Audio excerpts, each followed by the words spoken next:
To the recording for Chapter 10 of the Methane Abatement Handbook. We are joined today with a special guest, Dr. Ryan Wong, who's a lecturer at Northumbria University, and he was also one of the contributing authors for the Methane Abatement Handbook. So we'll be covering Chapter 10 today. Again, the handbook is a resource on any of the topics covered today. If you have more questions, it is available on the website, linked at this slide. And as mentioned before, the handbook was generously sponsored by the U.S. Department of State's Bureau of Energy Resources. And the handbook itself was drafted over the course of a week with 12 authors, including Ryan Wong, and a lot of perspectives provided during that handbook, both from NGOs, other governments, multilaterals, industry, and academia. So do encourage you all to take a look at that. And with that, Dr. Wong, I'll turn it over to you. Thanks, Priya. So we're just going to go through a few slides here to introduce you to some ideas about ensuring compliance. So 4 main points for you to take away. First is that regulatory compliance systems for methane abatement requirements can include penalties and rewards.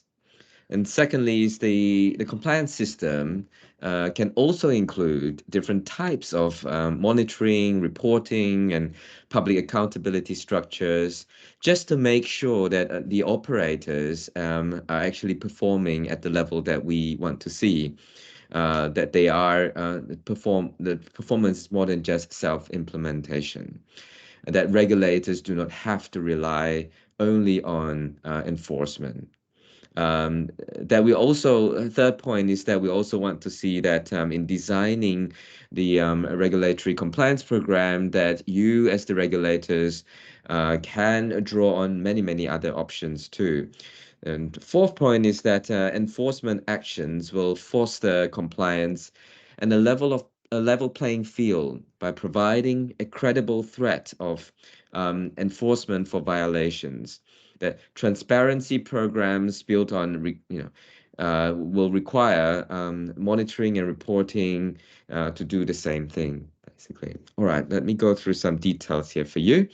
The first part is to really think about what are methane abatement compliance. I mean, it could be as simple as just building awareness and promoting the idea that compliance is critical. It could be we bring in a third party to audit or certify what the providers are doing. We also can provide notice requirements as part of the methane abatement compliance activity. We also want to see that providers are reporting and undergoing record keeping. As regulators, we want to verify compliance by inspecting, by administering fence line surveys, by using remote sensing. And in the end, we want to enforce violations. And most importantly, not only that we want to set up these mechanisms for compliance, we want to communicate as regulators what the expectations are. So providers are clear of what they need to do. The communication needs to be very clear and very broad. That we need to reach out to the providers and make sure that they understand what the expectations are. There are different ways to verify compliance here. You can provide incentive to make sure that the providers realize that they need to regulate themselves. You can actually have compliance and monitoring strategies. You can get providers to self-monitor. You can inspect sites to make sure that providers are complying. You can invite third parties to monitor emissions or to provide comprehensive audits. You can also undertake fence line surveys, for example. For verification, you can also require providers to undertake electronic reporting measurements, and as much as possible to control the cost for ensuring compliance. You can digitize a lot of the processes. Yes. Another important way to think about compliance is to think about compliance in terms of a range of strategies that you can implement. From on the correction side, if you look at the pyramid of corrections, you can educate, you can persuade, and if the providers are not complying, then you can take one step up and you can name and shame providers who are not complying. You can enforce legally. You can get providers to pay for royalties for the lost and wasted gas, for example. So apart from penalties, you can also go all the way up to very harsh strategy of revoking the license of the operator or the provider.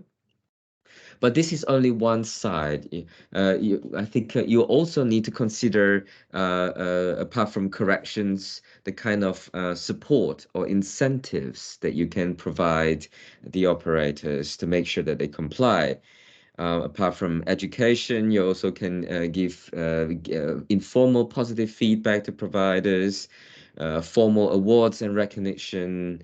You can give them low interest loans or tax treatment. You can give them carbon credits and also block grants to incentivize compliance.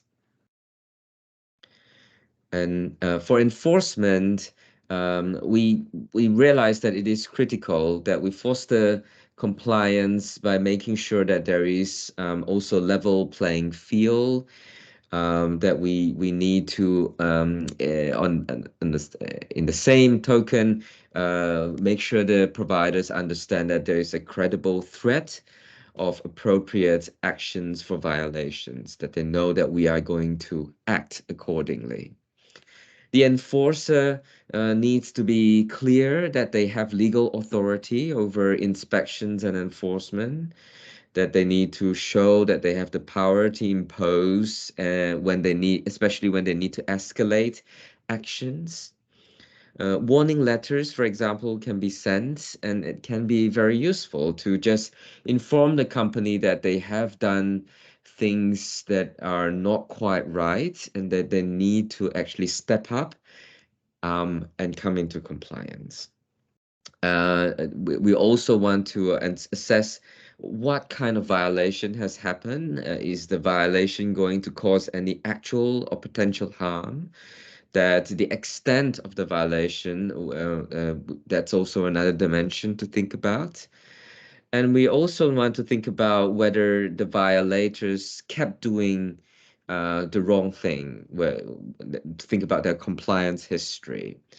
We want to also see whether the violators are telling us voluntarily that they are not complying, or that we have to actually discover the violation itself. Finally, on the inspection plan, you want to actually make sure that you are resourcing your inspection. We know it's always limited. That you need to prioritize emissions violation, repeat violators, and companies that actually has a history of large emission events. So those are the kind of violations that you want to prioritize. And in terms of developing an inspection plan, you want to think about why are you doing it, the objectives. You want to think about what are the things that you want to do, the task.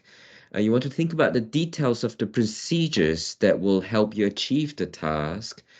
And as we said before, the kind of resources that will go into making sure these tasks and procedures are being carried out. And then a bit of a timeline on when you want to do these things. All right.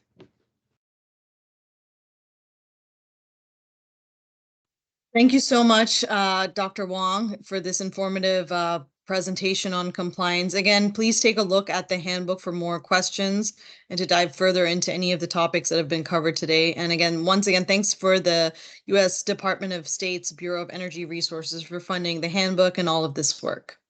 Stay tuned for Chapter 11, which will continue on from here.